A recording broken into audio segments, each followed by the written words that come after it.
The world is definitely going to end one day. All of this will be gone and there's nothing we can do to stop it. Everything is temporary and we're all going to die. I'm going to talk to some experts, share some history, and find out the truth about what's finally going to do us all in. How long we have till it happens, if there's anything we can do to slow it down. It's the end of the world! We're all gonna die! In 1945, just 2 nuclear weapons were used to kill almost 250,000 people. Today, there are over 10,000 nuclear weapons worldwide, and they can be launched at any time. Now, North Korea is testing missiles that could reach the United States. They will be met with fire and fury.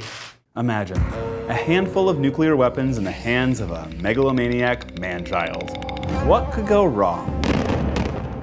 In the summer of 2017, the UN formally adopted a first-ever treaty to ban nuclear weapons. But some countries, the ones with nuclear weapons, boycotted the negotiations. The United States, France, Israel, China, Pakistan, India, Britain, and Russia. Russia!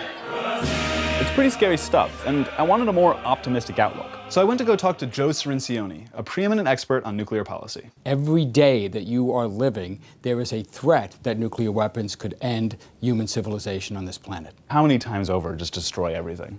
There are about 15,000 nuclear weapons in the world. If you took 1,000 of those, so 1/15 the stockpile, you could destroy every major city, over 100,000 people on Earth. That is certainly enough to destroy civilization. Just over and over and over again, multiple times. Yeah, we have overkill capacity. Scientists now calculate that if as few as 100 weapons are used in South Asia, if as few as 100 weapons detonate in these dense, urban, mostly wooden cores of these cities, it would put enough smoke and particulates into the atmosphere to cover the Earth in a cloud for 2 or 3 years, dropping global temperatures 2 or 3 degrees, sort of anti-global warming. But that would kill half of all the food crops in the world. That leads to mass starvation, a 1 billion-person famine. That's chaos, destabilization, collapse of global economies, a threat to human civilization itself, all for something that you don't actually feel. It happens far, far away in South Asia, but it threatens you, it threatens the globe. What is it about human nature that made that happen? Human beings make irrational decisions all the time. Every Saturday night is a good example of it. And people make very bad decisions in war. Does this decision to start a nuclear strike really just come from the head of state in the United States? Is this really President Trump's sole decision like it is in the movies?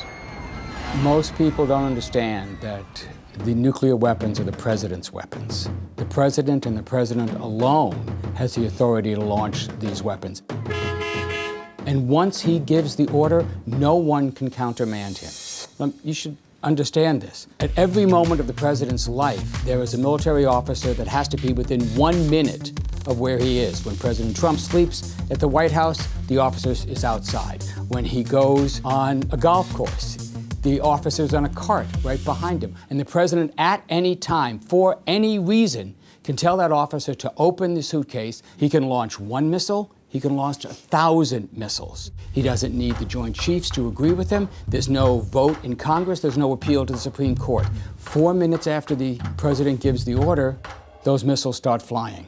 4 minutes. Think about it. If President Trump had decided to launch a missile when you started watching this video, the world would already be changed forever. Unfortunately, there's a push now by some of these contractors, supported by very bright people in our think tanks, to build a new generation of smaller, more usable nuclear weapons. The current nuclear weapons are too big, they say.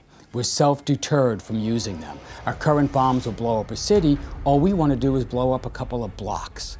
So we want them smaller, more usable, so that we can use them, so that we can use them first in a conventional battle. This is nuts. Most people aren't aware of it. So if nuclear war is inevitable, what's it going to be like? Obviously it'll suck, but just how bad? Every year, some super smart people get together to figure out how close we are to the apocalypse. They put it on a clock with midnight representing doomsday. It's called the Doomsday Clock. It's put together by the Bulletin of Atomic Scientists. After President Trump's inauguration, the clock moved from 3 minutes to midnight to 2 minutes, 30 seconds. I'm gonna go talk to the woman in charge to find out why. What are the risks that we could die in a nuclear war at this moment? The risks are really significant, and in fact, they've gotten more dangerous, or the world's gotten more risky in the most recent number of years. Say, can you see? The United States and Russia maintain 90%, over 90% of the world's nuclear weapons. We need strong communications and good relations between the two. That is absolutely not happening. The U.S. is about to invest $1 trillion over 30 years in what looks to be an entirely new nuclear arsenal. And a third thing that we've focused on most recently is a recklessness around nuclear rhetoric and setting aside of expertise, a belittling of expertise. Over Christmas, the Pakistani foreign minister tweeted something based on a fake news story. The fake news story was that the Israelis were threatening Pakistan. In response, without checking, the foreign minister of Pakistan sent out a tweet saying that the Israelis should remember that Pakistan is a nuclear weapon state. Basically a nuclear threat over Twitter from a foreign minister based on fake news. And I think like a lot of Americans might have this kind of false belief that we're just fine. How false of a sense of security is that? Like how untrue is it that we're just perfectly safe all the time? The United States is testing its efforts to shoot down a missile, an incoming nuclear missile. It has failed as much as it has succeeded. Yeah. It is very difficult to shoot down a quote-unquote bullet with a bullet, which is what we're trying to do. Our safety and security has rested on mutually assured destruction. Nobody hits us because they know that we can hit them back, and it has worked. There are things happening now to suggest that that might not hold up in the future. And that's what's so scary, is that it's as dangerous as ever, and we've been distracted on other issues because we think somebody else has been taking care of the situation.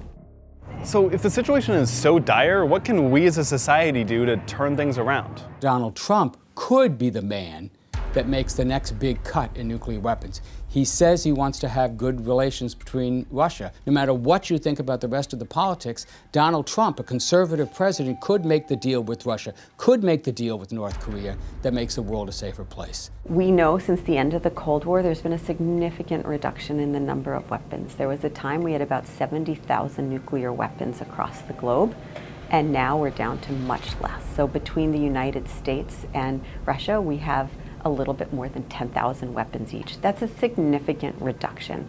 And then we're bringing it down to, recent agreements are as low as 1,500. There's goals to get to 1,000. But that only covers if war happens on purpose.